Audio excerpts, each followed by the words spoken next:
ورحمة الله وبركاته. إن الحمد لله نحمده ونستعينه ونستغفره ونؤمن به ونتوكل عليه ونعوذ بالله من شرور أنفسنا ومن سيئات أعمالنا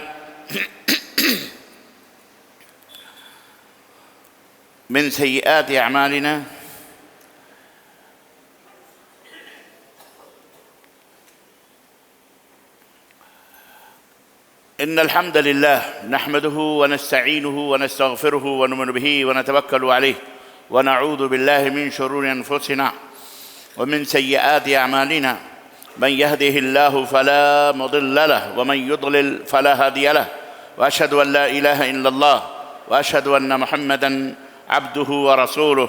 أما بعد فإن خير الحديث كتاب الله وخير الهدي هدي محمد صلى الله عليه وسلم وشر الأمور محدثاتها وكل محدثة بدعة وكل بدعة ضلالة وكل ضلالة في النار. قال تعالى: يا أيها الذين آمنوا اتقوا الله حق تقاته ولا تموتن إلا وأنتم مسلمون.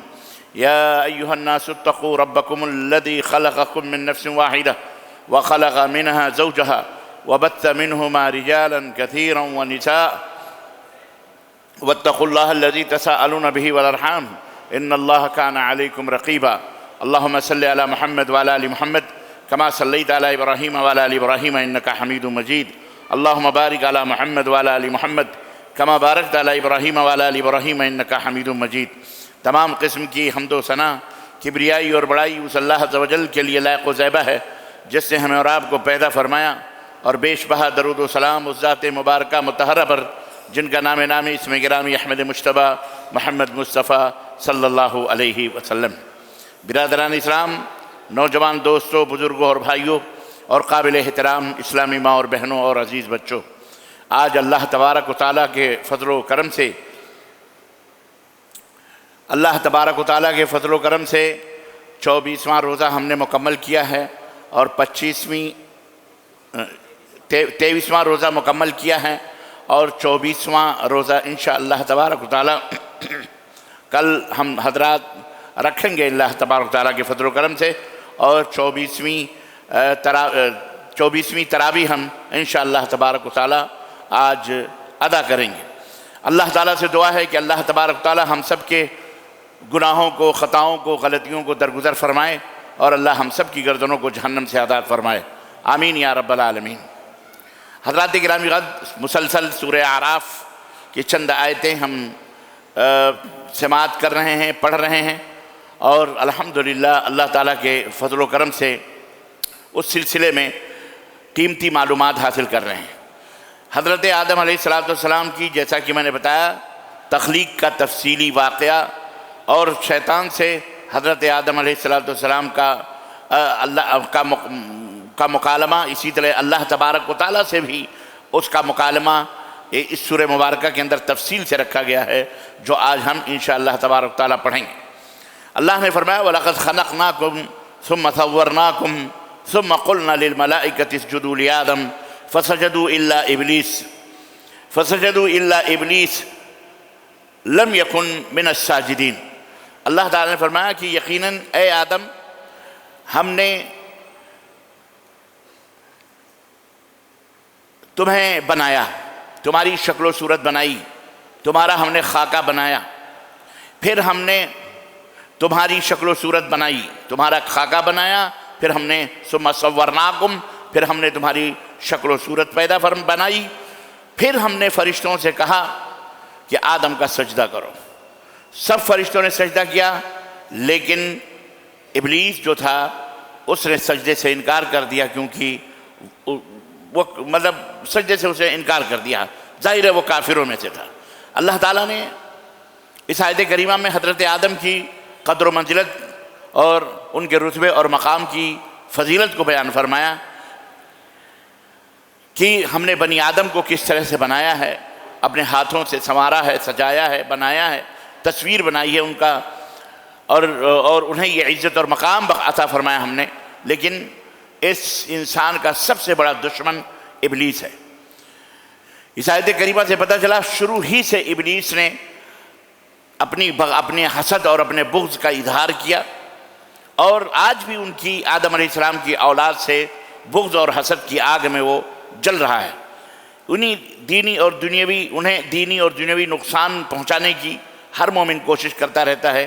اس لیے اللہ تعالیٰ نے ایک طرح سے اس کا جو یہ لعنتی ابلیس کا جو کردار بیان فرمایا ہے، اس کا مقصد یہ ہے کہ اے میرے بندو، یہ تمہارا دشمن ہے، اس کے فریب سے اور اس کے دھوکے سے بچتے رہنا اور اس سے دور رہنا۔ اللہ تعالیٰ نے الحمدللہ قرآن کریم میں بے شمار مقامات پر شیطان سے دور رہنے اور اس سے بچنے کی تلقین فرمائی ہے۔ بہرحال اللہ نے جب حضرت آدم کو اپنے ہاتھوں سے بنایا، مٹی سے بنایا اور انسان کی شکل و صورت عطا فرمائی، تو اس میں روح پھونکی اور اس میں فرشتوں کو حکم دیا کہ اسے سجدہ کریں۔ چنانچہ سب نے بات مانی اور سارے فرشتوں نے اطاعت اور فرمانبرداری سے اپنے سروں کو جھکا دیا، لیکن ابلیس نے انکار کر دیا۔ قال ما منعك الا تسجد اذا امرتك، اللہ رب العزت نے فرمایا کہ ابلیس تجھے کس چیز نے روکا جب میں نے تجھے سجدہ کرنے کا حکم دیا؟ آخر کون سی وہ چیز رکاوٹ بنی؟ سبوں نے تو سجدہ کیا، تو نے سجدہ کیوں نہیں کیا؟ قال انا خیر منہ، ابلیس نے کہا میں اس پتلے سے، اس انسان سے بہتر ہوں۔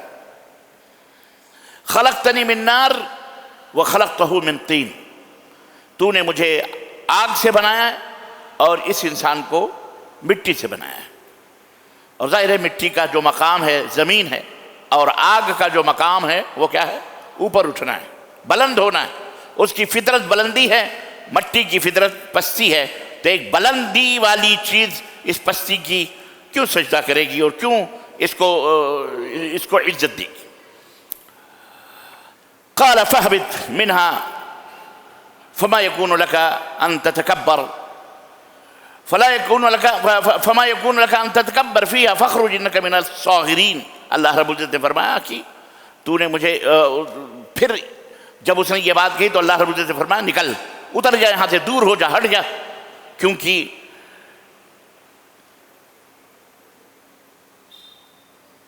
یہاں تکبر کرنے والوں کا ٹھکانہ نہیں ہے۔ یہاں تو تکبر نہ کر ہمارے سامنے تجھے یہ جرت ہے کہ تو ہمارے سامنے تکبر کرے، سو نکل جا، یقیناً تو ذلیل اور خوار ہونے والوں میں سے۔ اس طرح بار الہ نے ابلیس کو اپنے دربار سے باہر نکال دیا۔ قال انذرنی الی یوم یبعثون، اس نے کہا اے پاک پروردگار ٹھیک ہے مجھے مہلت دے دے قیامت تک کی۔ کیوں مہلت اس نے مانگی؟ قال انک من المنذرین، رب نے کہا ٹھیک ہے جا، میں نے تجھے مہلت دی۔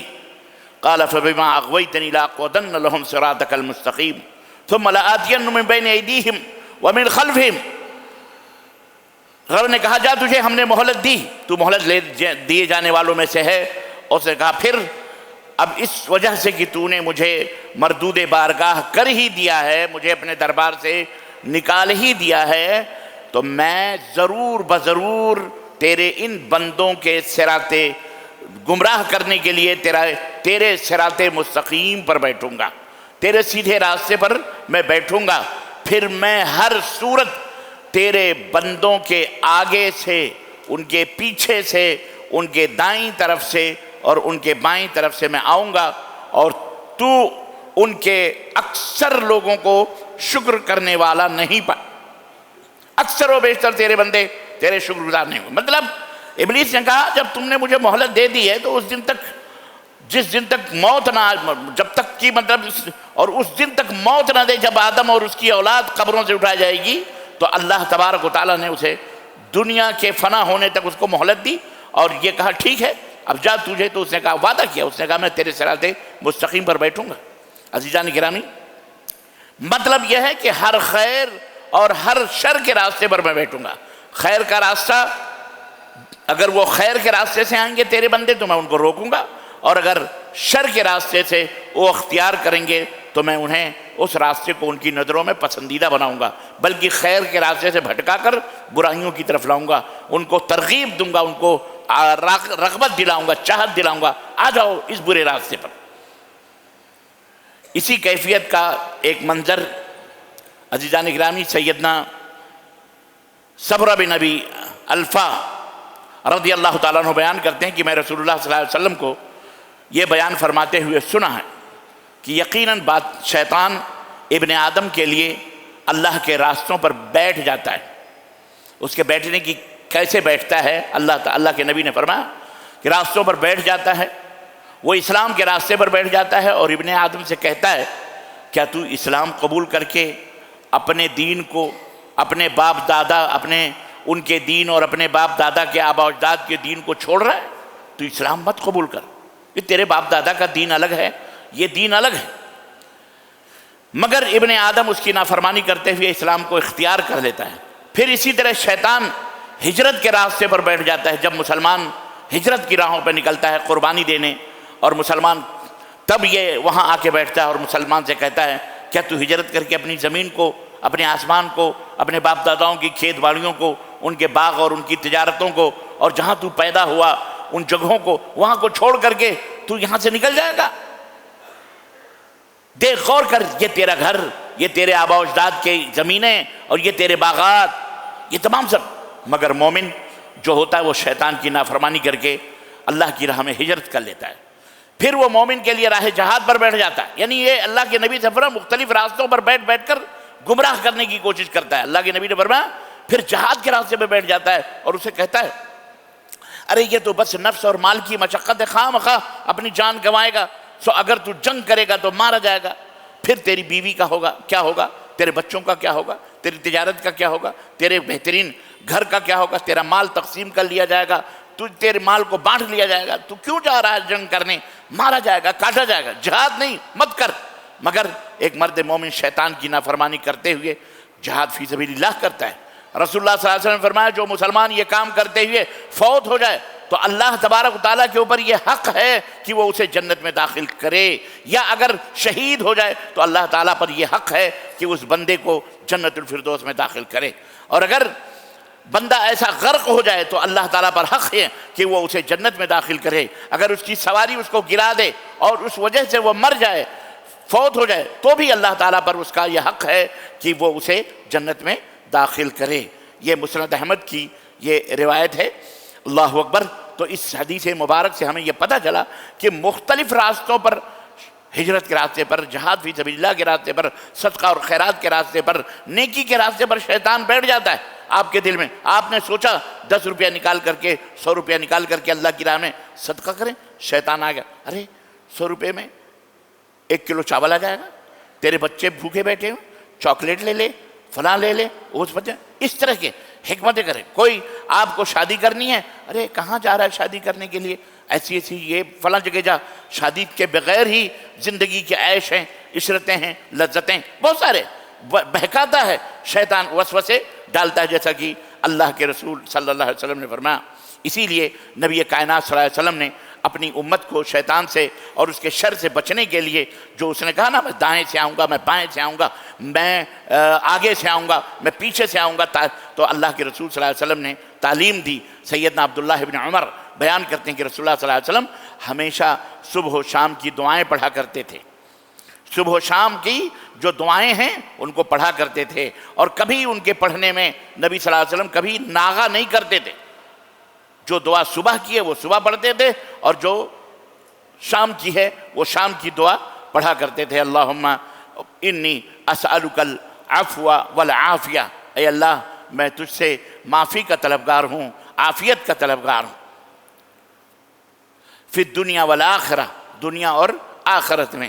اللہم انی اسألک العفو والعافیہ فی دینی و دنیای، پہلے ہے اللہم انی اسألک العفو والعافیہ فی الدنیا والآخرہ، ٹھیک ہے، ایک دعا کہ اے اللہ دنیا میں اور دین اور دنیا دونوں میں میرے لیے کیا کر، آخرت اور دنیا میں میرے لیے کیا ہے، عافیت اور معافی کا میں تجھ سے سوال کرتا ہوں کہ میں خیر و عافیت رہوں۔ اللہم، پھر اس کے بعد اللہم انی اسألک العفو والعافیہ فی دینی و دنیای و اہلی و مالی، میرے اہل و عیال، میرے مال میں، میرے دین میں، میری دنیا میں، اے اللہ میں تجھ سے خیر و عافیت کا اور معافی کا طلبگار ہوں۔ اللہم استر عوراتی و آمن روعاتی، اللہ اکبر، یا اللہ میں تجھ سے معافی چاہتا ہوں اپنے دین میں اور اپنی دنیا میں، اپنے اہل و عیال مال میں عافیت چاہتا ہوں، تو میرے عیبوں کی پردہ پوشی فرما۔ اے اللہ میرے خوف اور پریشانی کو امن سے بدل دے، اے اللہ میرے خوف اور پریشانی کو امن سے بدل دے۔ اللہم احفظنی من بین یدی ومن خلفی وعن یمینی وعن شمالی ومن فوقی۔ اللہ اکبر، یہ بھی دعا، تو میری حفاظت فرما میرے آگے سے بھی، میرے پیچھے سے بھی، اور میرے دائیں سے طرف سے بھی، اور میرے بائیں طرف سے بھی، اور میرے اوپر سے بھی، اور میں تیری عظمت کی پناہ لیتا ہوں اس بات سے کہ میں اپنے نیچے کی طرف سے اچانک کسی مصیبت میں ڈال دیا جاؤں۔ یہ دعا اللہ کے نبی صلی اللہ علیہ وسلم برابر پڑھا کرتے تھے۔ ابلیس ہیں تو ہمیں بھی چاہیے کہ ہم یہ دعائیں یاد کریں، چھوٹی چھوٹی کتابیں جو ہیں اپنے بچوں کو، بیویوں کو، اور اپنے اہل و عیال کو، رشتہ داروں کو، جب اللہ کے نبی دعا مانگا کرتے تھے تو ہم تو چاروں طرف سے گھرے ہوئے ہیں دشمنوں کے نرغے میں، شیطان کے کچھ دشمن جو ہمیں نظر آ رہے ہیں، بہت سارے دشمن جو ہمیں نظر نہیں آ رہے ہیں، اور بہت سارے دشمن جو ہمیں دکھائی دے رہے ہیں۔ بہر ان تمام لوگوں کے شر سے بچنے کے لیے جب اس نے یہ بات کہی تو اللہ کے تبارک تعالیٰ نے کہا فخرج منہا مذموما مدحورا لمن تبعک منہم لأملأن جہنم منکم اجمعین۔ رب نے جب اس نے یہ کہا کہ میں ایسا کروں گا ویسا کروں گا تو اللہ تعالیٰ نے فرمایا اخرج اخرج، نکل مردود کہیں کا یہاں سے، نکل، تو ذلیل ہے، دھتکارا ہوا ہے۔ یاد رکھ جو تیری پیروی کرے گا، جو تیرے ساتھ رہے گا، جو تیری باتوں کو مانے گا، تو یاد رکھ میں اپنی رحمت اور اپنی برکت سے اسے دوری کا اعلان کرتا ہوں، اور تو یہاں سے ذلیل ہو کر کے نکل جا۔ اور یہ بات تو اور تیری پیروی کرنے والے جان لیں کہ اگر وہ لوگ تیری اتباع کریں گے، اے شیطان مردود، تیری پیروی کریں گے، تو یاد رکھ میں تجھ سے بھی اور تیرے جتنے بھی پیروکار اور تیری باتوں پہ چلنے والے ان سے جہنم کو بھر دوں گا، میں تم کو بھی اور تیرے پیروکاروں کو بھی جہنم میں ڈالوں گا۔ سیدنا ابو ہریرہ رضی اللہ تعالیٰ عنہ بیان کرتے ہیں کہ رسول اللہ صلی اللہ علیہ وسلم فرمایا کہ جب آدم کا بیٹا سجدے کی آیت تلاوت کرتا ہے، سجدے کی آیت سجدہ جب تلاوت کرتا ہے، پھر سجدے، جیسے نماز میں آپ سجدے کی آیت آتی ہے نا، پھر آپ سجدے تلاوت کرتے ہیں، سجدہ کرتے ہیں کہ نہیں کرتے؟ تو اللہ کے رسول صلی اللہ علیہ وسلم فرمایا کہ جب آدم کے بیٹے سجدے کی آیت تلاوت کرتے ہیں، اور پھر سجدہ جب آدم کا بیٹا کرتا ہے تو شیطان ایک طرف منہ کر کے زور زور سے روتا ہے، رونے لگتا ہے اور کہتا ہے ہائے میری بربادی، ہائے افسوس، ابن آدم کو سجدہ کرنے کا حکم دیا گیا، اس نے سجدہ کر لیا، اسے جنت مل گئی، اور مجھے سجدہ کرنے کا حکم ملا، میں نے سجدہ نہیں کیا، نافرمانی کی، تو اللہ نے مجھے جہنم میں ڈال دیا۔ روتا ہے وہ۔ اسی لیے بعض اہل علم نے کہا سجدہ تلاوت واجب ہے، حالانکہ سجدہ تلاوت واجب اور فرض نہیں ہے بلکہ یہ سنت ہے۔ تو جب آپ قرآن کی تلاوت کریں یا سنیں تو جہاں کہیں سجدہ کا ذکر آئے تو آپ سجدہ کریں، سننے والے کو بھی کرنا چاہیے اور پڑھنے والے کو بھی کرنا چاہیے، سنت ہے۔ اور جب یہ سوچتے ہوئے، یہ حدیث پاک اپنے دماغ میں رکھتے ہوئے کہ میں سجدہ کروں گا تو شیطان روئے گا، تکلیف ہوگی، الحمدللہ ہمیں تو اس کو تکلیف دینا ہے کہ نہیں، انشاءاللہ تبارک تعالیٰ۔ اس کے بعد اللہ تبارک تعالیٰ نے حضرت آدم سے کہا، جیسا کہ معلوم ہے کہ جاؤ جنت میں رہو اور دیکھنا اس درخت کے قریب نہیں جانا، ورنہ نافرمانوں میں تمہارا نام ہوگا۔ لیکن اب ابلیس، اب اس کا کارنامہ دیکھیے، ایک تو آپ نے اللہ تعالیٰ سے مکالمہ وہاں سنا، اب یہ دوسرا حملہ حضرت آدم علیہ السلام پر شیطان کر رہا ہے۔ فوسوس لهما الشیطان لیبدی لهما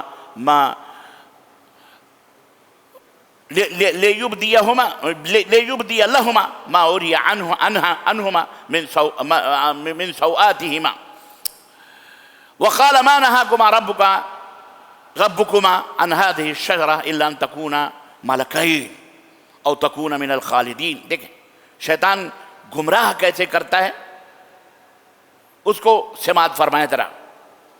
شیطان نے کہا کہ آدم آیا اور اس دل کے اندر وسوسہ کیا تاکہ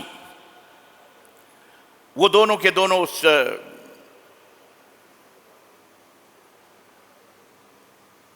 اللہ رب العزت نے جو حکم دیا تھا اس دونوں نافرمان ہو جائیں اس کے، تو وسوسہ ڈالا۔ کیوں؟ تاکہ ان کے لیے جو چیزیں اللہ تعالیٰ نے چھپا کے رکھی تھی، ان کی شرمگاہوں کو، ان کی عزت و آبرو کو، نافرمانی کر کے وہ انہیں ذلیل کر دے، نافرمانی کروا کر آدم کو اور ان کی بیوی کو کیا کر دے؟ ذلیل کر دے۔ اسی لیے اس نے وسوسہ ڈالا کہ اے آدم، تو اور تیری بیوی، اللہ تعالیٰ نے فرمایا تو اور جو اللہ تعالیٰ نے تجھے اور تیری بیوی کو اس درخت کے قریب جانے سے منع کیا ہے، تمہیں پتہ ہے کیوں منع کیا ہے؟ کیوں منع کیا ہے؟ انہوں نے کہا ہمیں نہیں معلوم۔ اس نے کہا، ابلیس نے، اللہ تعالیٰ نے تمہیں اس درخت کے قریب جانے سے اس لیے منع کیا ہے کہ کہیں تم اس درخت کو کھا کر فرشتے نہ بن جاؤ، یا اس جنت میں ہمیشہ ہمیش رہنے والے نہ بن جاؤ۔ اس درخت کا پھل اگر تم کھا لو گے تو فرشتے بن جاؤ گے اور اسی جنت میں تم رہو گے ہمیشہ ہمیش۔ اس لیے اللہ تعالیٰ نے تمہیں کہا اس درخت کے قریب مت جانا۔ تو کیا تم نہیں چاہتے کہ جنت تمہارے لیے ہمیشہ ہمیش رہے؟ کیا تم نہیں چاہتے کہ تم فرشتے بن جاؤ؟ اللہ نے تمہیں اسی لیے منع کیا۔ دیکھو الٹا، اللہ اکبر۔ وَقَاسَمَهُمَا إِنِّي لَكُمَا لَمِنَ النَّاصِحِينَ، اور باقاعدے اس نے یوں سمجھیے کہ وسوسہ بھی کیا، اور باقاعدے اس ابلیس مردود نے ان کو قسم دے دے کر کے ان سے کہا کہ تم کھا لو اس کو۔ یقیناً قسم کھا کر کے اس نے کہا کہ تم دونوں کا میں انتہائی ہمدرد اور انتہائی خیرخواہ بندہ ہوں، پریشان مت ہو، میرے اوپر یقین کرو، میرے اوپر بھروسہ کرو، پریشان ہونے کی ضرورت نہیں۔ یہی سبب ہے کہ اللہ تعالیٰ تمہیں اس درخت کے قریب جانے سے اسے منع کیا ہے۔ عزیزان گرامی، دیکھ رہے ہیں آپ کہ کس قدر اللہ نے جب تنبیہ کی تھی کہ اس درخت کے قریب مت جاؤ، اور کیسے شیطان اور ابلیس لعین، حسد کی آگ اس کے دل میں بھڑکی، اور بغض اور حسد حضرت آدم کے تعلق سے رکھتے ہوئے کہ اللہ نے اسے آدم کو مسجود ملائک قرار دیا، سجدہ کروایا، کس طرح سے اب انہیں گمراہ کرنے اور انہیں بھٹکانے کے لیے وہ آیا، اور اس نے قسم کھا کر کے کہا کہ یہ جو ہے میں تم دونوں کا انتہائی خیر خواہ ہوں۔ اب ہوا کیا آگے؟ اللہ رب العزت نے فرمایا کہ فَدَلَّاهُمَا بِغُرُورٍ فَلَمَّا ذَاقَ الشَّجَرَةَ بَدَتْ لَهُمَا سَوْآتُهُمَا۔ اللہ اکبر۔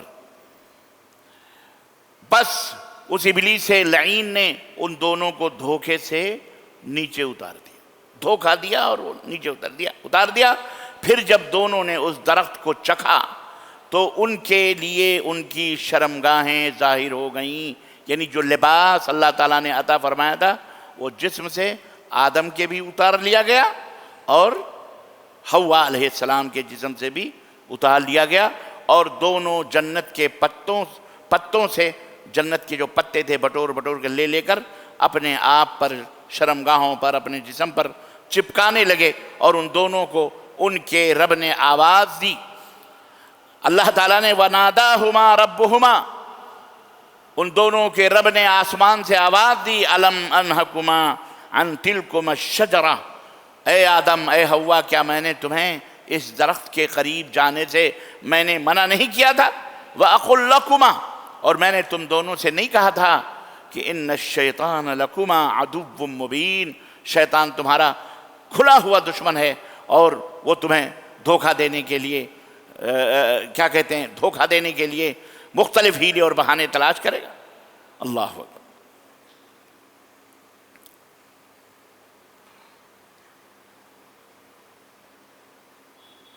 چنانچہ اللہ تبارک و تعالیٰ نے اب ان دونوں نے کیا، قَالَ اهْبِطُوا بَعْضُكُمْ لِبَعْضٍ عَدُوٌّ وَلَكُمْ فِي الْأَرْضِ مُسْتَقَرٌّ وَمَتَاعٌ إِلَىٰ حِينٍ۔ اللہ نے فرمایا اب خلاص تم دونوں نے نافرمانی کی، اب تمہارا ٹھکانہ جنت نہیں۔ شیطان تو خوش ہو گیا، وہ تو کہہ رہا تھا کھاؤ گے تو یہیں رہو گے، جنت تم سے چھوٹے گی نہیں، اور یہاں حکم الہی ہو رہا ہے آسمان سے، ادھر جاؤ، تمہارا باز کا دشمن ہے، اور تمہارے لیے زمین میں ایک وقت تک وَلَكُمْ فِي الْأَرْضِ مُسْتَقَرٌّ وَمَتَاعٌ إِلَىٰ حِينٍ، ایک مقررہ وقت تک تمہارا ٹھکانہ ہوگا، اور پھر کچھ زندگی کا سامان ہے اور تم وہیں رہو گے۔ قَالَ فِيهَا تَحْيَوْنَ وَفِيهَا تَمُوتُونَ وَمِنْهَا تُخْرَجُونَ، وہیں رہو گے، وہیں زندہ رہو گے، وہیں مرو گے، اور مرنے کے بعد پھر وہیں سے تم زمین سے نکالے جاؤ گے۔ یا بنی آدم قد انزلنا علیکم لباسا یواری سوآتکم وریشا، اب یہاں اللہ رب العزت نے ان کو نکال دیا جنت سے اور خلاص ہو۔ پھر اللہ رب العزت نے کہا اے آدم کے بیٹو، ہم نے تم پر بے شک لباس اتارا ہے، یہ لباس جو پہن رہے ہو یہ اللہ نے اتارا ہے آسمان سے۔ کیسے اتارا؟ آپ سوچیں گے لباس کیسے آسمان سے، یعنی کیسے اتارا؟ ارے بھئی اللہ تعالیٰ نے آپ کے لیے پھل اتارا، فروٹ اتارے، بارش اتارے، نہریں بنائیں، ندی بنائے، زمینیں بنائیں، پیڑ بنائے، آگ دیا، سورج دیا، چاند دیا، سب دیا کہ نہیں دیا؟ سب دیا اللہ تعالیٰ۔ تو یہ لباس بھی اللہ تبارک تعالیٰ نے، اسی کے ذریعے سے تو لباس بنتا ہے۔ اب اس کے اندر پھل اگتے ہیں، اس کے اندر کپڑے کے لیے کاپوس اور روئیاں اگتی ہیں، پھر اگ کر کے پھر آپ اس کو اللہ نے آپ کے دماغ میں ڈالا، پھر آپ نے وہ نکال کر کے پھر اسے کپڑے بناتے ہیں، اسے کاٹتے ہیں، اسے مختلف انداز سے پہنتے ہیں، تو یہ اللہ تبارک تعالیٰ نے اتارا ہے۔ تو اللہ نے فرمایا تم پر لباس اتارا ہے جو تمہاری شرمگاہوں کو چھپاتا ہے، اور یہ زینت بھی ہے، اور یہی کیا ہے؟ زینت بھی، اپنے آپ اپنا مزین اور راستہ ہوتے ہیں۔ اور یاد رکھو وہ لباس التقوی، اور تقوی کا لباس جو ہے ذالک خیر، تقوی کا لباس سب سے بہتر ہے۔ اس لباس سے بہتر کیا ہے؟ کتنے بھی اچھے سے اچھے پہن لو، لیکن جو تقوی کا لباس ہے وہ سب سے، اسی میں خیر ہے اور اسی میں بہتری ہے۔ ذالک من آیات اللہ لعلہم یذکرون، یہ اللہ کی نشانیوں میں سے ہے اللہ تبارک و تعالی تاکہ وہ بندے نصیحت حاصل کریں۔ اور تقوی مطلب اللہ رب العزت نے فرمایا کہ مطلب یہ نعمتیں جو ہم نے تم کو عطا کی ہیں، یہ تمام سب چیزیں، اس کا تقاضا یہ ہے کہ تم متقی بنو، تم پرہیزگار بنو، شرک سے اور دیگر معاصی سے، گناہوں سے تم دور رہو۔ اللہ کے رسول صلی اللہ علیہ وسلم کی ایک حدیث سیدنا عبداللہ بن مسعود رضی اللہ تعالیٰ عنہ سے مروی فرماتے ہیں کہ جب میں جنت میں وہ شخص داخل نہیں ہوگا جس کے دل میں ذرہ برابر بھی تکبر ہو، جس کے دل میں ذرہ برابر بھی غرور ہو، تکبر ہو۔ تکبر جانتے ہیں آپ کس کو کہتے ہیں؟ میں نے اس سے پہلے بھی درس میں ایک دفعہ بتایا ہے، آج پھر میں وہ آپ کے سامنے اس کا اعادہ کر دیتا ہوں، اسے بتا دیتا ہوں، کیونکہ نئے نئے چہرے آتے رہتے ہیں۔ تکبر کہتے ہیں غمت الناس بطر الحق و غمت الناس۔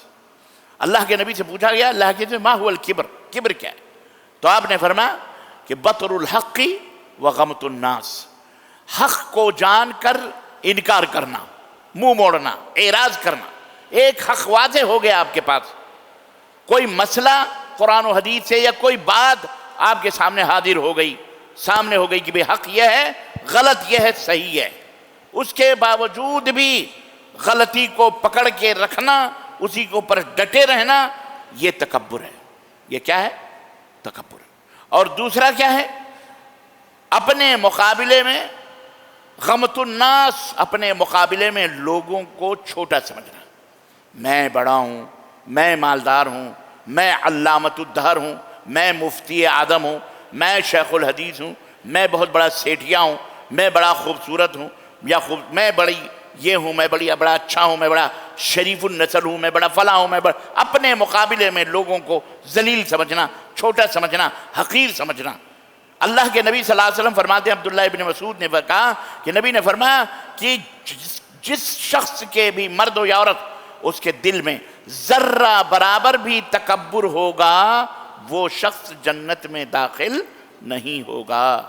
ایک شخص نے سوال کیا، عرض کیا، پوچھا کہ اے اللہ کے نبی، آدمی اس بات کو پسند کرتا ہے کہ اس کا لباس اچھا ہو، اس کا جوتا اچھا ہو، اس کا گھر اچھا ہو، خوبصورت ہو، ہے کہ نہیں؟ جوتے اچھے ہوں، اس کے ٹوپی اچھی ہو، اس کے کپڑے اچھے ہوں، اس کی سواری، مختلف چیزیں ایک آدمی پسند کرتا ہے کہ یہ سب چیزیں اس کی اچھی ہوں، تو کیا یہ بھی تکبر ہے؟ کیا یہ بھی گھمنڈ ہے؟ تو آپ صلی اللہ علیہ وسلم نے فرمایا ان اللہ جمیل یحب الجمال، اللہ تو خود خوبصورت ہے اور خوبصورتی کو پسند فرماتا ہے۔ مطلب آپ اچھے سے اچھا لباس پہنیں، اچھی سے اچھی سواری رکھیں، اچھی سے اچھی بیوی رکھیں، اچھی سے اچھا گھر بنائیں، آپ اچھے سے اچھا کھائیں، پہنیں، اوڑھیں، چلیں پھریں، اللہ نے آپ کو نوازا ہے، تو یہ تکبر نہیں ہے، یہ تکبر، بلکہ اللہ چاہتا ہے کہ آپ نہا دھو کر حسین خوبصورت خوشبو وغیرہ لگا کر کے رہیں، ہمیشہ اچھے کپڑے پہنیں، اچھی چیزیں۔ حضرت عمر بن خطاب رضی اللہ تعالیٰ عنہ مدینے کے اندر آپ کے ہاتھ میں درہ رہتا تھا، کوڑا، اور اگر کسی کو جھک کر کے چلتے ہوئے دیکھتے تھے نا، پیچھے سے کوڑا مارتے تھے، سیدھے مرد کی طرح چل، کھڑے ہو کے چل۔ یہ کہ اسلام کو بدنام کر رہا ہے، مسلمانوں کو بدنام کر رہا ہے؟ مسلمان ایسے نہیں رہتے، مسلمان تر و تازہ رہتے ہیں، حسین و خوبصورت رہتے ہیں، پھٹے پرانے کپڑے ہی صحیح لیکن صاف ستھرے کپڑے پہنتے ہیں، ایسے نہیں میلے کچیلے پھٹیچروں کی طرح نہیں رہتے مسلمان۔ تو یہ تھا۔ عبداللہ ابن عباس رضی اللہ تعالیٰ عنہ بیان کرتے ہیں کہ رسول اللہ صلی اللہ علیہ وسلم نے عورتوں کے ساتھ مشابہت کرنے والے مردوں اور مردوں کے ساتھ مشابہت کرنے والی عورتوں پر لعنت بھیجی۔ بعض مرد عورتوں کی طرح سجتے اور سنورتے ہیں، میک اپ ڈھیر صاحب، ہر صبح شام دیکھو تو بس لگے ہوئے ہیں عورت کا چہرہ بنانے پر، کاجل، سرما، پتہ نہیں کیا کیا لگاتے ہیں نا۔ تو بعض مرد عورتوں کی طرح بننے کی کوشش کرتے ہیں جبکہ اللہ نے انہیں مرد بنایا، اور ہماری بعض عورتیں مردوں کی طرح پینٹ شینٹ ٹین خوشبو یہ وہ، ہے کہ نہیں، بال وول چھوڑ کے پھیراتے ہوئے ایسے مردوں کی شکل و صورت اختیار کر کے ان کا لباس ان کو اچھا لگتا ہے۔ صحیح بخاری کی روایت کتاب اللباس میں اللہ کے حضرت عبداللہ ابن عباس فرماتے ہیں ایسی عورتوں اور ایسے مردوں پر اللہ کی لعنت ہوتی ہے، اللہ کی، غور سوچ لیں، زیادہ تفصیلات کا ٹائم نہیں۔ حضرت سیدنا ابو ہریرہ رضی اللہ تعالیٰ عنہ کہتے ہیں کہ رسول اللہ صلی اللہ علیہ وسلم فرمایا کہ ایک شخص اپنے خوبصورت بالوں اور چادر یعنی تہبند وغیرہ پر اتراتے ہوئے، ذرا کندھے اچکاتے ہوئے غرور اور گھمنڈ سے جا رہا تھا۔ اللہ کے نبی نے فرمایا آخر کار وہ زمین میں دھسا دیا گیا تو قیامت تک اسی طرح زمین میں دھستا ہی رہے گا۔ صحیح مسلم کی یہ روایت۔ تو متکبر جو ہوتے ہیں اللہ انہیں پسند نہیں کرتا ہے۔ تواضع اختیار کیجیے، جھک کے چلیے۔ اور بعض نالائق قسم کے لوگ ایسے ہوتے ہیں کہ آدمی اگر آپ کے ساتھ جھک کے چل رہا ہے، تواضع کے ساتھ مل رہا ہے، تو ان کو بڑا نشہ آتا ہے، ہاں مجھے بڑا سمجھ رہا ہے جبھی تو یہ جھک کے چل رہا ہے۔ یاد رکھو، کسی شاعر نے کہا تھا ہم جھک کے چل رہے ہیں تو کمزور مت سمجھ، پھلدار شاخ ہو تو لچکتی ضرور ہے۔ جن شاخوں میں پھل ہوتے ہیں، فروٹ ہوتے ہیں، وہ نیچے کی طرف لچکتے ہیں، لیکن بے حیا کی پیڑ اور جن پیڑوں میں کوئی پھل اور فروٹ نہیں ہوتے، وہ ایسے ہی اکڑے رہتے ہیں، جنہیں طوفانی جھکڑ ہوائیں آتی ہیں تو اکھاڑ کے پھینک دیتی ہیں۔ تو تواضع اختیار کیجئے، آپس کے اندر غرور نہ کیجئے، اپنے گھر پر، اپنے کپڑے پر، اپنے جوتے پر، اپنی سواری پر نہ اترائیے، فخر نہ کیجئے، سب کی عزت کیجئے، احترام کیجئے، اللہ تعالیٰ کی نظر میں محبوب بن کے رہیں گے انشاءاللہ۔ سیدنا عبداللہ ابن عمر رضی اللہ تعالیٰ عنہ بیان کرتے ہیں کہ رسول اللہ صلی اللہ علیہ وسلم نے فرمایا کہ اللہ تعالیٰ قیامت کے دن اس شخص کی طرف نظر رحمت اٹھا کر کے دیکھے گا بھی نہیں، ایسے بندے یا بندی کی طرف، عورت یا مرد کی طرف۔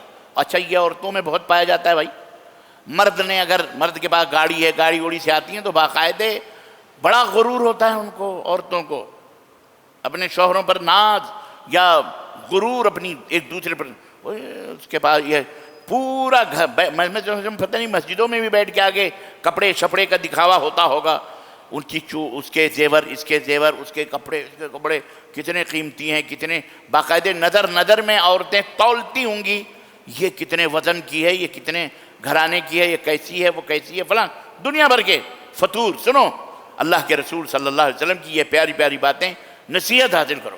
سیدنا عبداللہ بن عمر بیان کرتے ہیں کہ رسول اللہ صلی اللہ علیہ وسلم نے فرمایا کہ اللہ تعالیٰ قیامت کے دن اس شخص کی طرف نظر اٹھا کے دیکھے گا بھی نہیں جو اپنا کپڑا غرور اور گھمنڈ سے زمین پر گھسیٹتے ہوئے چلے. زمین پہ اتنا لمبا چھوڑے کہ زمین کے اوپر وہ کپڑا گھسٹتے ہوئے چلے غرور سے، یا جب وہ چلے تو چادر پیچھے زمین پر گھسٹتی ہوئی چلے. ایسا شخص، صحیح مسلم کی روایت، تکبر سے، گھمنڈ سے. بہت سارے لوگ پینٹ وغیرہ آپ دیکھیے، اب تو خیر عورتوں کو اوپر چڑھانے کی عادت ہو گئی، مرد لوگ ہی اب عورتیں بننے کی کوشش میں کرتے ہیں. آپ کے کپڑے، آپ کے کرتے، آپ کے پجامے، آپ کی پینٹیں، آپ کی جو لنگیاں جو ہیں وہ ٹخنے کے اوپر ہونی چاہیے. محترم نوجوان مرد ہو، مردوں کی طرح رہیں گے، عورتوں کی طرح نہیں ٹخنے کے نیچے رہیں لٹکیں. عورت ہوتی ہے جلولی پلولی، اس کے لیے یہ ہے کہ وہ اپنی ایڑیاں نہ دکھائیں، اپنے کیا کہتے ہیں انگلیاں نہ دکھے. لیکن مرد ہو تو اس طرح سے رہو. بعض لوگ نماز کے وقت آتے ہیں اور نماز کے وقت فولڈ کرتے ہیں. آپ نماز کے وقت کیوں فولڈ کرتے ہیں؟ پینٹوں کو نماز کے وقت کیوں فولڈ کرتے ہیں؟ یہ سوچتے ہوئے نا کہ آپ کی نماز نہیں ہوتی. کس نے کہہ دیا؟ کس نے کہہ دیا آپ کی نماز نہیں ہوتی؟ شیطان نے آپ کے دل میں ڈال دی. ایک ضعیف روایت ہے جس کی وجہ سے بہت سارے لوگوں کو پتہ نہیں کیسے سمجھ میں ٹخنے سے نیچے. یا ہمارے یہاں بھی ہندوستان میں بہت دنوں پہلے اعلان بھی کیا جاتا تھا، بھائی کپڑے پجامے ٹخنے سے اوپر کر لو، نبی صلی اللہ علیہ وسلم نے فرمایا اس کی نماز نہیں ہوتی. تو وہ روایت آج بھی چل رہی، وہ روایت ضعیف ہے. نماز آپ کی ہو جاتی ہے، لیکن ایک بات یاد رکھو یارو، نماز کا ہو جانا ایک الگ بات ہے، لیکن اللہ تبارک و تعالیٰ قیامت کے دن آپ کی طرف نظر رحمت اٹھا کے نہیں دیکھے گا. اور دوسری روایت میں آتا ہے کہ اللہ کے رسول صلی اللہ علیہ وسلم نے فرمایا کہ جو لوگ ٹخنے کے نیچے اپنے کپڑے رکھتے ہیں تکبر اور غرور کی وجہ سے، اللہ تعالیٰ اتنے حصے کو، جسم کے اتنے حصے کو جہنم میں ڈال دے گا. اتنے حصے کو جہنم میں ڈالے گا. تو آپ کی پینٹ خریدیں، پجامے بنوائیں تو آپ ٹخنے سے اوپر پہنیں مردوں کی طرح. آپ کے شلوار، آپ کے پینٹ، آپ کی لنگیاں، یہ سب ٹخنے کے اوپر ہونی چاہیے. یہ ٹخنے باز ہیں.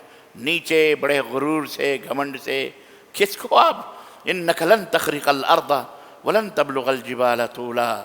نہ تم پہاڑ کی چوٹی کو پہنچ سکتے ہو، نہ تم زمین کو پھاڑ سکتے ہو، تو کس چیز کے اوپر تمہیں غرور اور گھمنڈ ہے کہ نہیں؟ اللہ ہمیں اس چیز سے محفوظ فرمائے. سیدنا عمر بن خطاب رضی اللہ تعالیٰ عنہ، کپڑے کی بات آئی ہے تو پوری روایات اس میں سیدنا عمر بن خطاب رضی اللہ تعالیٰ عنہ بیان کرتے ہیں کہ رسول اللہ صلی اللہ علیہ وسلم نے فرمایا کہ ریشمی کپڑا مت پہنو، مردوں کے لیے حرام ہے. کیونکہ دنیا میں جو مرد ریشمی کپڑا پہنے گا وہ آخرت میں ریشمی کپڑے سے محروم کر دیا جائے گا. اللہ تعالیٰ جنت میں ریشمی، سونے، اللہ کے نبی نے یہ بھی فرمایا، یہ صحیح مسلم کی روایت ہے، سونے کے برتن، چاندی کے برتن میں پیو گے کھاؤ گے تو جنت میں اللہ تعالیٰ کے اس سونے اور چاندی کے برتن میں وہاں محروم کر دیے جاؤ گے. حضرت ابو ہریرہ رضی اللہ تعالیٰ عنہ بیان کرتے ہیں کہ رسول اللہ صلی اللہ علیہ وسلم نے فرمایا کہ جہنمیوں کی دو قسمیں، جہنمی دو طرح کے ہیں. ایک، اللہ کے نبی نے فرمایا جہنمیوں کی دو قسمیں، ایک قسم ایسی ہے جسے ہم نے نہیں دیکھا. جہنمیوں کی ایک قوم وہ ہے جسے ہم نے نہیں دیکھا، نبی صلی اللہ علیہ وسلم نے فرمایا جسے ہم نے نہیں دیکھا. اور ایک وہ قوم ہے جن کے پاس گائے کے دموں کی طرح کوڑے ہوں گے. دونوں قوموں کے بارے میں اللہ کے نبی نے فرمایا میں نے نہیں دیکھا ہے. ان میں ایک قوم کون سی ہے؟ ایک قوم جن کے پاس گائے کی دموں کی طرح کوڑے ہوں گے جن سے وہ لوگوں کو ماریں گے. دوسری قسم وہ عورتیں ہوں گی جو کپڑا پہننے کے باوجود بھی ننگی ہوں گی، سیدھی راہ سے بہکنے والی ہوں گی، خود بھی بہک جائیں گی اور دوسروں کو بھی بہکانے والی ہوں گی. ان کی علامت، ان کی پہچان کیا ہے؟ ان کے سر بختی اونٹ کے کوہان کی طرح ہوں گے، یعنی وہ جوڑے اڑے جو سر کے اوپر باندھیں گے، اوپر جوڑا رہے گا ایک دم۔ اللہ کے نبی نے فرمایا یہ دو قومیں ہم نہیں دیکھ پائیں گے۔ ایک وہ جو گائے کے دموں کی طرح کوڑے رکھیں گے، مطلب آپ نے وہ قومیں بہرحال انگریز تھے، وہ زیادہ تر اپنے ہاتھ میں ہنٹر جس کو کہتے ہیں، ہنٹر سے مارتے تھے۔ آج بھی وہ تو خیر ہو سکتا ہے کم ہو، ابھی بہت دنیا باقی ہے، پتہ نہیں کب اس کا ظہور ہوگا، ہو سکتا ہے، لیکن بھارت کے لوگوں کے جسموں کے اوپر ہنٹر پڑے انگریزوں کے، وہ جانتے ہیں بہت اچھی طرح سے، خوب پٹے ہیں یہ۔ تو وہ قومیں، دوسری عورتیں یہ جو جوڑے اوپر باندھ کر بڑے انداز سے اور فخر سے اور چلتی ہیں اتراتے ہوئے، یہ عورتیں تو ظاہر ہو چکی ہیں۔ اللہ کے نبی نے فرمایا یہ دو طرح کی جہنمی دو قسموں کے ہوں گے جنہیں میں نہیں دیکھوں گا۔ نبی نے فرمایا کہ ایسی عورتیں جنت میں داخل نہیں ہوں گی، ایسی عورتیں جہنم میں داخل نہیں ہوں گی، کپڑا پہننے کے باوجود بھی ننگی ہوں، لوگوں کو بہکانے والی ہوں، اپنا جسم اپنے ناز اور انداز سے لوگوں کو اپنی طرف مائلات ممیلات، خود بھی مردوں کی طرف مائل ہونے والی، گرنے والی، اور مردوں کو اپنی طرف مائل کرنے والیاں ہوں، دل لبھانے والیاں ہوں، اور جوڑے ان کے ایسے ہوں کوہان کی طرح، اونٹ کا کوہان جو ہوتا ہے اتنا اونچا اور یوں اترا کے چلنے والی۔ اللہ کے نبی نے فرمایا جنت میں داخل نہیں ہوں گی۔ یہ نصیحت ہے، یہ صحیح مسلم کی روایت ہے، یہ ہماری بہنوں کے لیے کہ اللہ تعالیٰ انہیں ہدایت عطا فرمائے۔ بلکہ اللہ کے نبی نے فرمایا جنت میں داخل ہونا تو بڑی دور کی بات رہی، جنت کی خوشبو بھی ان کو نصیب نہیں ہوگی، حالانکہ جنت کی خوشبو اتنی دوری سے آتی ہوگی، اتنی مسافت سے، اس کے باوجود بھی انہیں جنت کی خوشبو بھی نہیں ملے گی۔ اللہ رب العزت نے اس کے بعد قرآن کی یہ احادیث اور یہ کپڑوں کے تعلق سے، لباس کے تعلق سے، اللہ تعالی ہمیں اچھے لباس پہن کر شرعی حدود میں، دیکھو اسلام کا کتنا بڑا احسان ہے کہ وہ تمام باتیں جو اللہ کو ناراض کرنے والی ہیں کس طرح سے اللہ کے قرآن میں بتا دی ہیں، نبی کریم صلی اللہ علیہ وسلم نے ہم کو سکھا دی ہیں۔ چھوٹی چھوٹی بات جس سے اللہ ناراض ہو، جس سے ہم جہنم میں جا سکتے ہیں، جس سے ہمارا نقصان ہو، خسارہ ہو، اللہ اس کے رسول نے کھول کھول کے بتا دی، اور یہ سب قرآن اور اس کی تفاسیر کے اندر موجود ہے۔ تو یہ کتنی قیمتی کتاب ہے ہمارے لیے کہ ہمارے اخلاق، ہمارے وطن، ہمارے ملک سب کو سنوارنے کے لیے۔ پھر اللہ رب العزت نے فرمایا کہ یا بنی آدم لا یفتننکم الشیطان کما اخرج ابویکم من الجنہ ینزع عنہما لباسہما لیریہما سوآتہما انہ یراکم هو وقبیلہ من حیث لا ترونہم انا جعلنا الشیاطین اولیاء للذین لا یؤمنون۔ اے آدم کے بیٹو، تمہارے باپ آدم کو شیطان نے کس طرح سے بہکایا، کس طرح سے پھسلایا، اور کس طرح فتنے میں، کہیں تم بھی شیطان کے فتنے میں نہ جاؤ، تمہیں بھی شیطان اپنے فتنے میں ڈال دے، جس طرح اس نے تمہارے بابا آدم کو، تمہاری ماں کو جنت سے نکلوا دیا، اور وہ دونوں سے ان کے لباس اتروا دیا اس نے۔ اللہ کی نافرمانی کی تو لباس اتار دیا اللہ تعالیٰ نے، تاکہ دونوں کو ان کی شرمگاہیں دکھائے، ایک دوسرے کی وہ شرمگاہ کو دیکھ لیں۔ اور یہ کتنی بے عزتی کی بات ہے۔ اللہ بے شک سنو شیطان کا پاور کیا ہے۔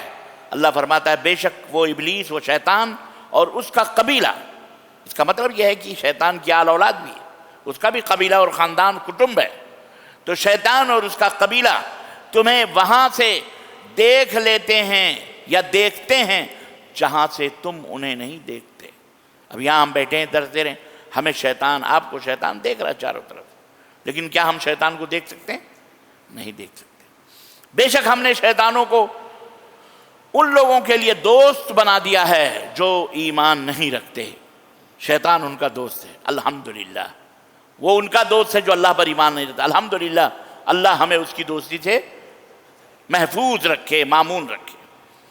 اس آیت کریمہ میں اللہ نے انسان کو چند حقیقتوں سے آگاہ فرما دیا ہے۔ ایک یہ کہ شیطان کے مکر و فریب سے آپ ہوشیار رہیں، یہ تعلیم ہے آپ کے لیے۔ یعنی وہ اگر تمہارے باپ کو مکر و فریب اور سبز باغ دکھا کر جنت سے نکلوا سکتا ہے تو بہرحال ہم ان کی اولاد ہیں، ہم ان کے مقابلے میں تو کوئی حیثیت ہی نہیں، ہمارے ساتھ وہ کیا کچھ نہیں کروا سکتا ہے۔ اور دوسری بات یہ کہ شیطان کا سب سے پہلا وار یہ ہوتا ہے کہ وہ انسان کو فحاشی میں مبتلا کر دے، یہ پہلا وار ہوتا ہے۔ شرابی، کبابی، زناکاری، بدکاری، فحاشی، بے حیائی کے اندر مبتلا کر دے، بے حجابی، بے پردگی کو عام کر دے، کپڑا اتروا لے، بے حجاب پردہ۔ اب عورتیں بے حجاب ہو گئیں، مرد کے لیے جہاں تک ہے عورتوں کو بے حجاب کر دے، بے پردہ کر دے۔ آج دیکھ رہے ہیں دنیا کے اندر ایک 10 روپے کا صابن بھی بغیر بے حجابی اور ننگے پنی کے نہیں بک سکتا مارکیٹ میں۔ جوتے، چپل سے لے کر حمام اور ٹوائلٹ کی چیزیں بھی بغیر اور ننگی عورتوں کی تصویر کے اس دنیا میں نہیں بک رہا سامان ہے کہ نہیں؟ یہ کتنی بڑی ذلت اور کتنی بڑی رسوائی کی بات ہے، یہ انتہائی بے حیائی، بے غیرتی کی بات، غور کرنے کا مقام ہے، یہ غور کرنے کی بات ہے۔ تو یہ شیطان کا پہلا وار ہے، اور یہاں سے شیطان ایمان کو بھی، عقیدے کو بھی، اخلاق کو بھی، معاش کو بھی۔ جس گھر میں زنا ہو نا، یہ بات یاد رکھو، جس گھر میں زناکاریاں ہوتی ہیں اس گھر میں برکت کبھی نہیں آتی۔ بہت سارے لوگ بے برکتی کا شکوہ کرتے ہیں، یاد رکھو جس گھر میں زناکار ہوں گے، توبہ کریں وہ، اس گھر میں برکت نہیں ہوتی ہے۔ ایک سبب بے برکتی کا یہ بھی ہوتا ہے۔ اور تیسرا وار شیطان کا یہ ہوتا ہے کہ شیطان کے بارے میں تیسری حقیقت اللہ نے یہ بتلائی کہ وہ تمہیں دیکھ رہا ہے جبکہ تم اسے نہیں دیکھ سکتے۔ وہ کہاں بیٹھا ہوا ہے، کس طرح بیٹھا ہوا ہے، کس طرح تمہارے ساتھ گیم کر رہا ہے۔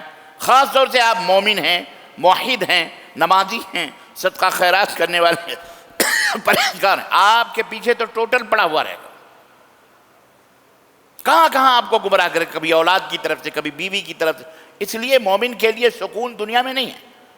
آپ یہ سوچیں کہ ہم یہاں سکون سے رہ لیں، مگر مومن ہیں الدنیا سجن المؤمن و جنت الکافر۔ اللہ کے رسول صلی اللہ علیہ وسلم فرماتے ہیں کہ دنیا مومن کے لیے قید خانہ ہے اور کافر کے لیے جنت ہے۔ کافر کے لیے یہ کیا ہے؟ اترارا جنت ہے، بڑے شان سے گھوم رہے ہیں، ٹہل رہے ہیں، کھا رہے ہیں، عیش، لاکھوں کروڑوں روپے کے کپڑے بدل رہے ہیں، ڈریس بدل رہے ہیں، کروڑوں روپے کی فلائٹوں میں سفر کر رہے ہیں، جناب جنت ہی جنت ہے۔ تو شیطان تمہارا دشمن ہے، تمہیں دیکھ رہا ہے، یہ بات ہمیشہ نظر میں رکھنی چاہیے۔ اور ظاہر ہے کہ ایسا شیطان اپنے مد مقابل میں جو انسان ہے اس پر وار اس وقت جب وہ دیکھ رہا ہے جب مسلسل، تو آپ کے اوپر وار اسی وقت کرے گا جب آپ کو دیکھ لے گا کہ یہ بندہ غافل ہو گیا ہے، غفلت ہے۔ لیکن اگر آپ ہوشیار ہیں ہمیشہ تو شاید آپ کے اوپر وہ وار کر بھی نہیں سکتا اور قریب بھی نہیں آ سکتا ہے۔ اور چوتھی حقیقت اللہ نے یہ بتلائی ہے اس آیت کریمہ کے کہ اس کا وار صرف ان لوگوں پر چل سکتا ہے جو اللہ تعالیٰ کی یاد سے غافل ہوں گے، لیکن جو ہمیشہ یاد کرتے رہیں گے شیطان ان کے اوپر اپنا راستہ نہیں بنا۔ اسی لیے ہمیشہ استغفر اللہ، اعوذ باللہ، الحمدللہ۔ سامان دروازہ گھر کا بند کرو تو بسم اللہ، کوئی سامان، یہ گلاس کھلا ہوا ہے، گھڑا ہے، پانی ہے کھلا ہوا ہے، بسم اللہ کر کے اس کو ڈھک دو تو اللہ کے نبی نے فرمایا شیطان اس میں کچھ نہیں کر سکتا ہے۔ بسم اللہ کر کے دروازہ ڈھک دو تو شیطان اندر نہیں داخل ہو سکتا۔ بسم اللہ کر کے سو گے تو شیطان تمہارے قریب نہیں آئے گا، اور جب یہ سب نہیں کرو گے تو شیطان آئے گا اور یہاں تمہارے بیٹھتا ہے شیطان، یہاں خیشومے پر یہاں بیٹھتا ہے، رات بھر تمہارے ساتھ رہتا ہے، سو جا سو جا سو جا، ابھی صبح نہیں ہوئی، ابھی صبح نہیں ہوئی، ابھی تو بہت ٹائم پڑا ہوا ہے، سلائے گا سلائے گا سلائے گا، جیسے ہی دن نکلا ایسے ہی کان میں منہ میں موت کر پیشاب کر کے چلا جائے گا، مر جا۔ اعوذ باللہ۔ یہ جتنے بے نمازی ہیں فجر کے، روزانہ شیطان کا پیشاب ان کے کان میں یا منہ میں آتا ہے۔ سوچ لو اب میں نے کہا نا، ہم پابند ہیں اللہ اور اس کے رسول کی تعلیم کے۔ اللہ ہم سب کو شیطان کے شر سے محفوظ رکھے۔ اس لیے آپ فجر کے لیے تیاری کر کے سوئیں۔ کبھی کبھی سو گئے وہ بات رکھ، لیکن ہمیشہ عادت سی بنا لینا۔ فجر کے وقت سونا، 7 بجے کا الارم، 9 بجے کا الارم، ہماری ڈیوٹی 10 بجے، جس کا مطلب یہ ہے کہ آپ تہیہ کر کے سو رہے ہیں کہ آپ کو جاگنا نہیں ہے فجر کے وقت۔ یہ حرام ہے اسلام کے لیے۔ مومن کبھی نماز نہیں چھوڑتا، یاد رکھیے۔ مومن بے نمازی نہیں ہوتا، بے نمازی نہیں ہوتا۔ اللہ کی قسم 35 سال میں نے سعودی عرب میں اور 4 سال مدینہ یونیورسٹی کے میں نے گزارے ہیں۔ اللہ کی قسم میں نے سعودی کے گھروں میں نے نمازیں چھوڑتے ہوئے میں نے نہیں دیکھا کبھی کسی کو۔ سعودی عرب کا جو امام ہوتا ہے وہ ایک امام ہوتا ہے، وہ معمولی حیثیت کا مالک نہیں ہوتا۔ وہ بندہ کسی بندے کے بارے میں گواہی دے دے تو حکومت اس کے گناہ معاف کر دیتی ہے، اس کے جرم معاف کر دیتی ہے۔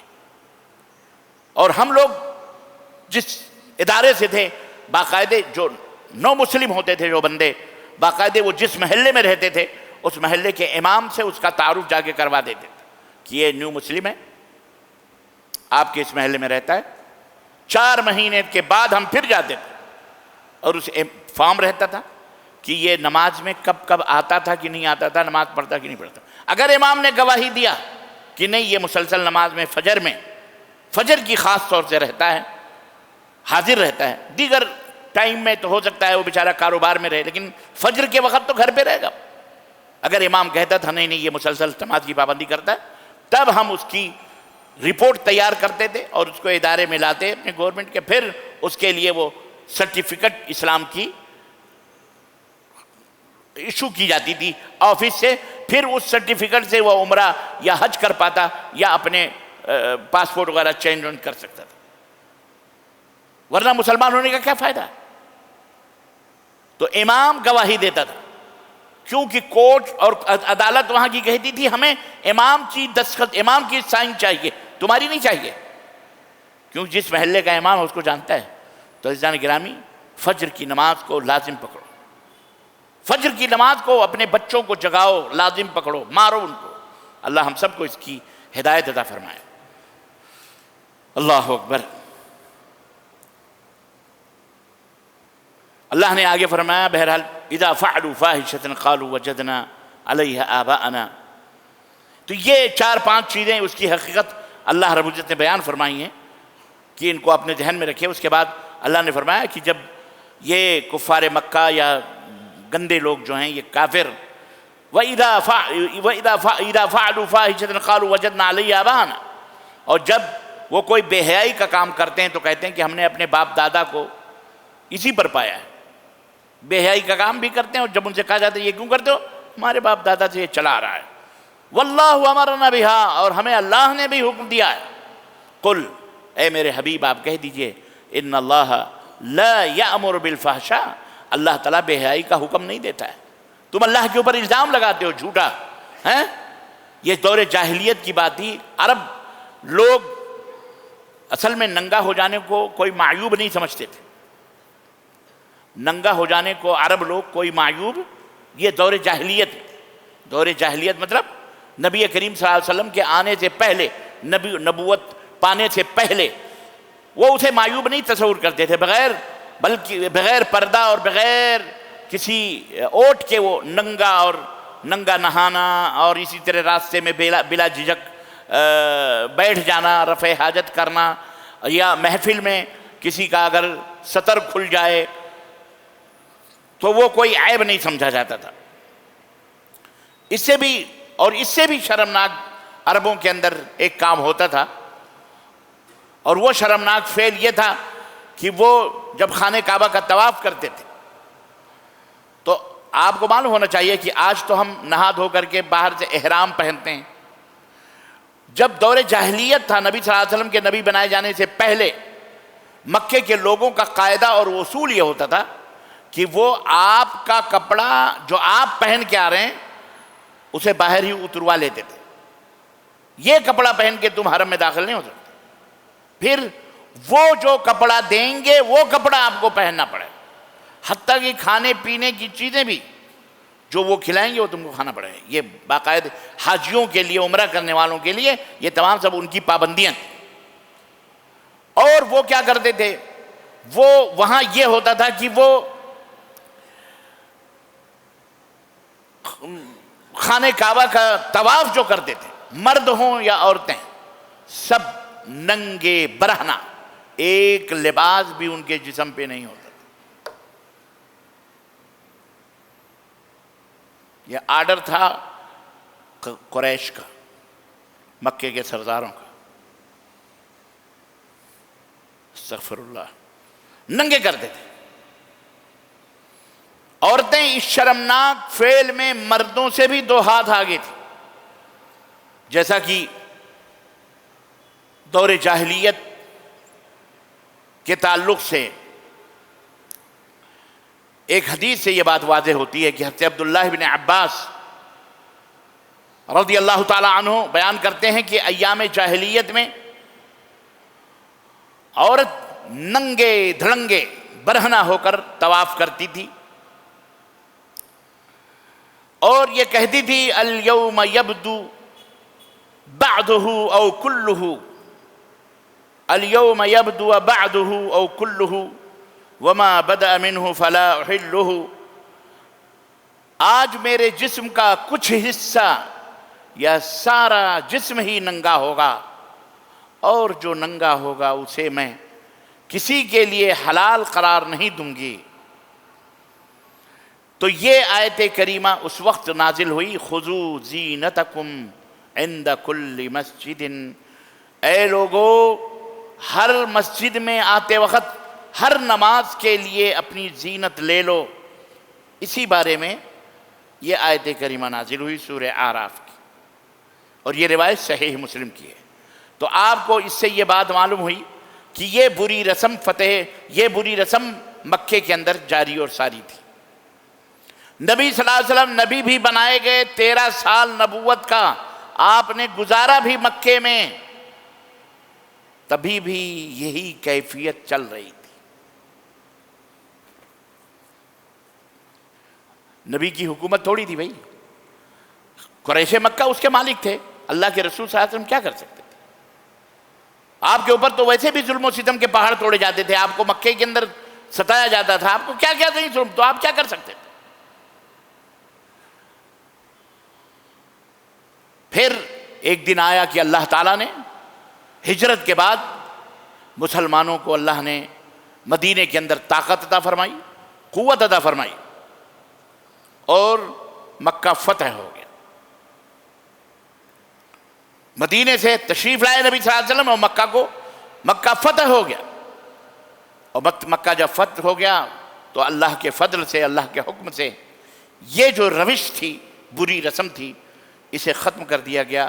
چنانچہ سن 9 ہجری میں، کتنے 9 ہجری میں سیدنا ابو بکر صدیق رضی اللہ تعالی عنہ کو اللہ کے نبی صلی اللہ علیہ وسلم نے امیر الحجاج، امیر حج بنا کر بھیجا، اور ان کو بعد میں تاکید فرمزید اور بھیجا امیر حج بنا کر، اور حضرت علی ابن ابی طالب کو بعد میں مزید تاکید کر کے بھیجا سیدنا علی کو، اور کہ جا کر کے وہاں اس بات کا اعلان کر دو. چنانچہ حج کے اجتماع میں جو عام اعلان کیا گیا وہ 2 اس کے اہم 2 نظام تھے، 2 قانون تھے جو پورے حاجیوں کو بتائے گئے مکہ کے فتح ہونے کے بعد.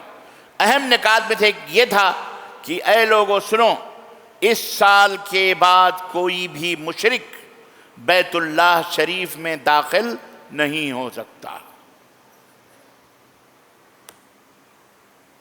ممنوع، دخول مشرک کافر ممنوع، بیت اللہ میں وہ داخل نہیں ہو سکتا.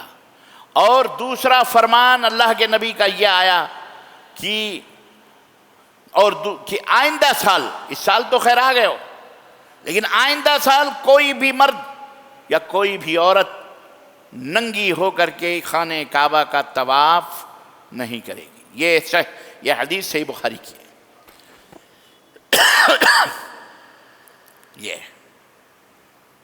الحمدللہ سن 9 ہجری سے اس کے بعد خانہ کعبہ لباس کے ساتھ، بلکہ سن 10 ہجری کر لیں، اس طرح سے اللہ تعالیٰ نے فرمایا قل ان اللہ لا یامر بالفحشاء، اللہ بے حیائیوں کا حکم نہیں دیتا۔ یہ جو تم کہہ رہے ہو اپنے باپ داداؤں سے یہ ننگا پنی پائی ہے، اور خود مکے کے رب نے ہمیں حکم دیا ہے کہ ننگے طواف کرو، کہاں کیا ہے؟ ان اللہ لا یامر بالفحشاء، اللہ کبھی بے حیائی اور بے شرمی کا حکم نہیں دیتا ہے۔ انہوں نے خود اپنی طرف سے ایجاد کر لیا تھا ننگا ہو کر بیت اللہ کا طواف کرنا وغیرہ، بلکہ اللہ تعالیٰ کیا حکم دیتا ہے؟ ان اللہ یأمر بالعدل والاحسان وایتاء ذی القربى وینہی عن الفحشاء والمنکر والبغی۔ اللہ تو اس بات کا حکم دیتا ہے، کس بات کا؟ عدل کا، احسان، عدل کرو، انصاف کرو ایک دوسرے کے اوپر، اور اسی طرح سے قرابت والوں کو ہدیے، تحفے، گفٹ جو بھی تمہیں میسر ہیں قرابت والوں کو دو۔ بے حیائی اور برائی اور سرکشی سے اللہ منع فرماتا ہے، وہ تمہیں نصیحت کرتا ہے تاکہ تم نصیحت حاصل کرو۔ حضرت عبداللہ ابن مسعود رضی اللہ تعالیٰ عنہ فرماتے ہیں، بیان کرتے ہیں کہ رسول اللہ صلی اللہ علیہ وسلم فرمایا کہ اللہ تعالیٰ سے زیادہ غیرت والا دنیا میں کوئی پیدا نہیں ہوا، کوئی نہیں ہے، اللہ سے زیادہ غیرت مند کوئی نہیں ہے۔ غیرت ہی کی وجہ سے اللہ نے ان تمام بے حیائیوں، بے شرمیوں کو حرام کر دیا جو جنہیں بے حیائی اور بے شرمی کہا جاتا ہے۔ صحیح بخاری کی روایت، اللہ رب العزت نے فرمایا تقولون علی اللہ ما لا تعلمون، سخت تنبیہ اس آیت کریمہ کی، وہ باتیں کرتے ہو جو اللہ نے کہی نہیں، ہرگز اپنی زبانوں پر وہ باتیں نہ لاؤ جو باتیں اللہ نے نہیں کہیں۔ آج ہم بہت سارے مسائل میں بہت سارے، اللہ رسول نے فرمایا اے اللہ تعالیٰ یہی چاہتا، اللہ کیسے آپ کو پتہ چلا اللہ چاہتا ہے؟ اسی لیے کسی بھی مفتی کو، کسی بھی عالم کو، کسی بھی مولوی کو، کسی بھی عام آدمی کو بھی شرعی مسائل میں زبان جب تک علم نہ ہو تب تک زبان کھولنے کی اجازت نہیں ہے، یا اچھی طرح سے اس کو یاد ہو کہ اللہ نے، رسول نے بتایا ہے تو ٹھیک ہے، ورنہ ہرگز نہیں یہ حکم دیا گیا ہے۔ اللہ رب العزت نے فرمایا قل امر ربی بالقسط واقیموا وجوہکم عند کل مسجد وادعوہ مخلصین لہ الدین کما بدأکم تعودون۔ اے میرے نبی آپ کہہ دو کہ میرے رب نے انصاف کا حکم دیا ہے، ظلم نہ کرو، اے لوگوں انصاف کرو، عدل کرو، بیوی بچوں میں عدل کرو، بھائی بھائی میں عدل کرو، ملک میں عدل کرو، بادشاہت میں، حکمران جہاں بھی رہو، بڑے میں بڑا، چھوٹے، سب کے ساتھ عدل اور انصاف سے کرو۔ یاد رکھو دنیا کے اندر بے شرمی اور ظلم، بے حیائی اور برائی اسی وقت پھیلتی جب آدمی ظلم کرتا ہے، عدل نہیں کرتا ہے۔ اور اللہ نے اسی طرح حکم دیا کہ اپنے رخ کو ہر نماز کے وقت سیدھے رکھو، ہر نماز کے وقت اپنے رخ کو سیدھے رکھو۔ مطلب کیا ہے؟ ہر نماز کے وقت اپنے رخ کو سیدھے رکھنے کا مطلب یہ قبلے کی طرف آپ کا رخ ہونا چاہیے۔ نماز پابندی کے ساتھ پڑھو، وَادْعُوهُ مُخْلِصِينَ لَهُ الدِّينَ، اور اللہ تبارک و تعالیٰ کو اس کے دین کو اس کے لیے خالص کر کے کرتے ہوئے صرف اللہ کو پکارو، اسی کو پکارو، وہی تمہارا مشکل کشا ہے اور وہی تمہارا حاجت روا ہے۔ جس طرح اس نے تمہاری ابتدا کی اسی طرح تم دوبارہ پیدا ہوگے، جیسے پہلے پیدا ہوئے ہو پھر مر جاؤ گے، پھر اسی طرح سے اللہ دوبارہ تمہیں پیدا فرمائے گا، قبر سے اٹھائے گا۔ یعنی اللہ تعالیٰ نے جس طرح سے ابتدا میں ابن آدم کو مومن و کافر پیدا کیا، اسی طرح قیامت کے دن انہیں مومن و کافر اٹھائے گا۔ مومن ہوگے تو مومن، کافر ہوگے تو کافر۔ هو الذی خلقکم فمنکم کافر ومنکم مؤمن واللہ بما تعملون بصیر۔ اللہ نے فرمایا وہ اللہ وہی ہے جس نے تمہیں پیدا کیا، پھر تم میں سے کوئی کافر ہے اور کوئی مومن ہے، اور اللہ اسے جو تم کر رہے ہو خوب دیکھ رہا ہے۔ سیدنا ایک حدیث سنیے، بڑی پیاری ہے یہ۔ حضرت عبداللہ بن مسعود رضی اللہ تعالیٰ عنہ بیان کرتے ہیں کہ رسول اللہ صلی اللہ علیہ وسلم فرمایا والذی نفسی بیدہ، اس ذات کی قسم جس کے ہاتھ میں میری جان ہے،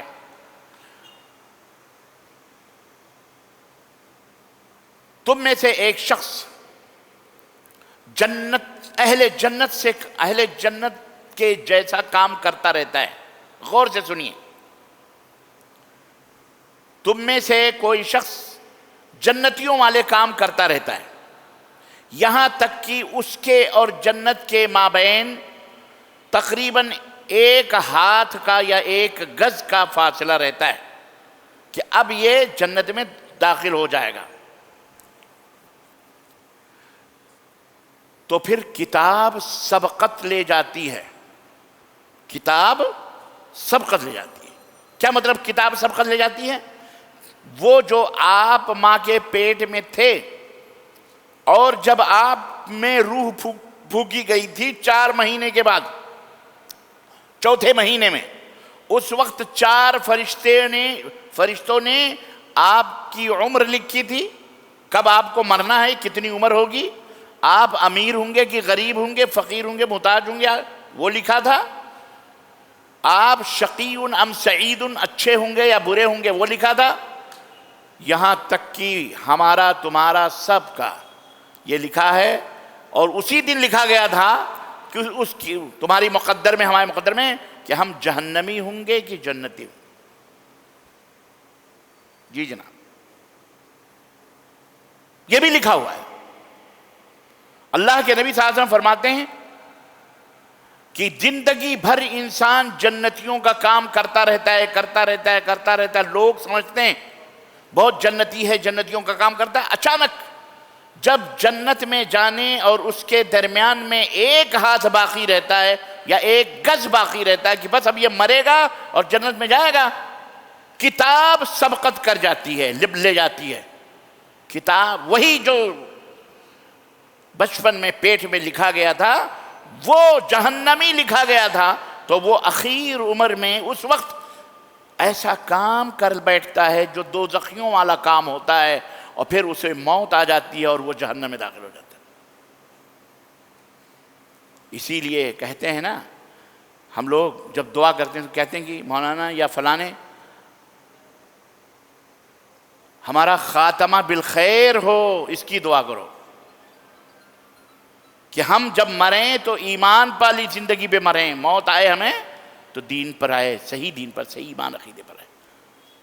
اس کی فکر کرنی چاہیے، اس کی سوچ ہمارے دماغ میں ہونی چاہیے.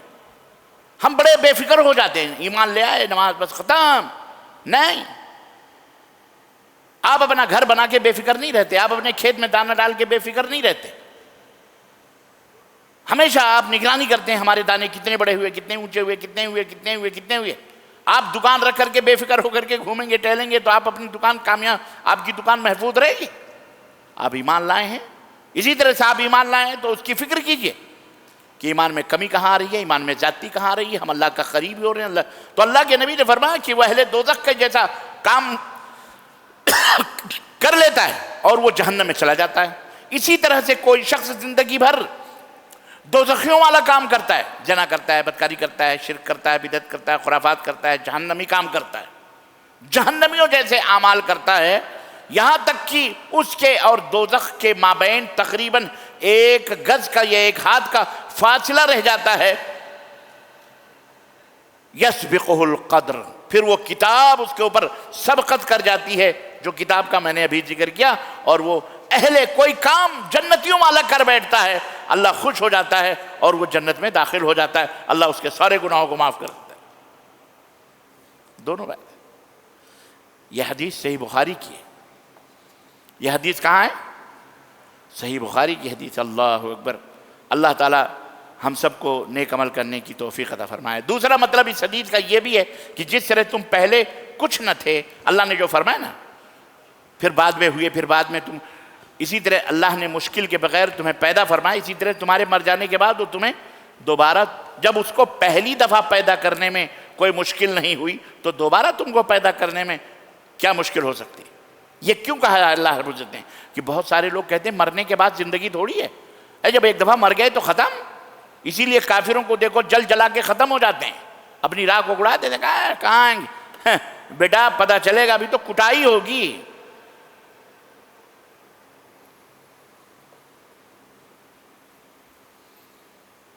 اللہ اکبر، اللہ ہم سب کی حفاظت فرمائے۔ اللہ کے رسول صلی اللہ علیہ وسلم کی ایک اور پیاری سی حدیث سماعت فرمائیں۔ عبداللہ ابن عباس کی بیان کرتے ہیں کہ رسول اللہ صلی اللہ علیہ وسلم نے فرمایا، نصیحت کرتے ہیں، وعظ فرمانے کھڑے ہوئے آپ نصیحت کرنے کے لیے، اپنے صحابہ میں وعظ کرنے کے لیے، تو آپ نے فرمایا کہ لوگو تم اللہ تعالیٰ کی جناب میں جب اللہ کے دربار میں جاؤ گے، اللہ کے سامنے جاؤ گے، سنو ذرا غور سے،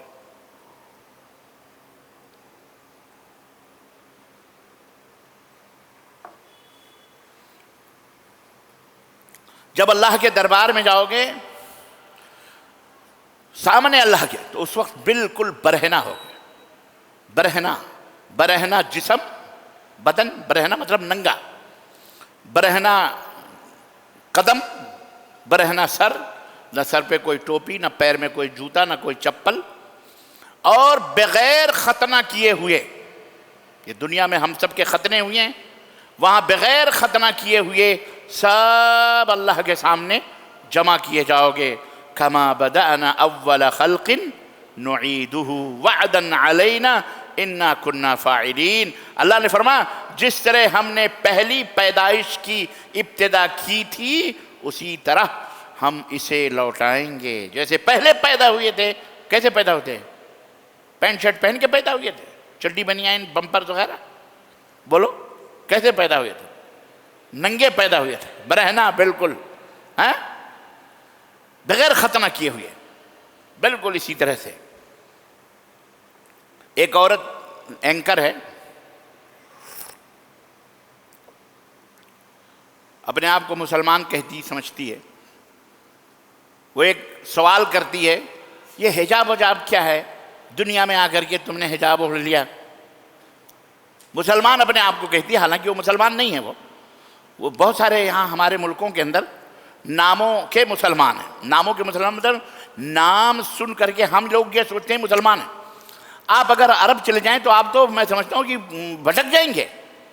مصر چلے جائیں آپ، شام چلے جائیں آپ، لیبیا چلے جائیں آپ، لبنان چلے جائیں، آپ کو تو حیرت ہوگی کہ وہاں تو ابراہیم نام کے بھی ہیں، اسماعیل نام کے بھی ہیں، جو یوسف نام کے بھی ہیں، اور سارے یہودی بھی ہیں، کرسچن بھی ہیں۔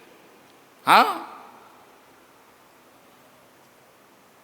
واللہ پھر تو آپ دیکھو گے، ارے یہ تو ابراہیم نام کا ہے تو چرچ میں جا رہا ہے، ارے یہ تو ہمارے نبی کو مانتے ہی نہیں، یہ کس کا نام یوسف کیسے ہو سکتا ہے؟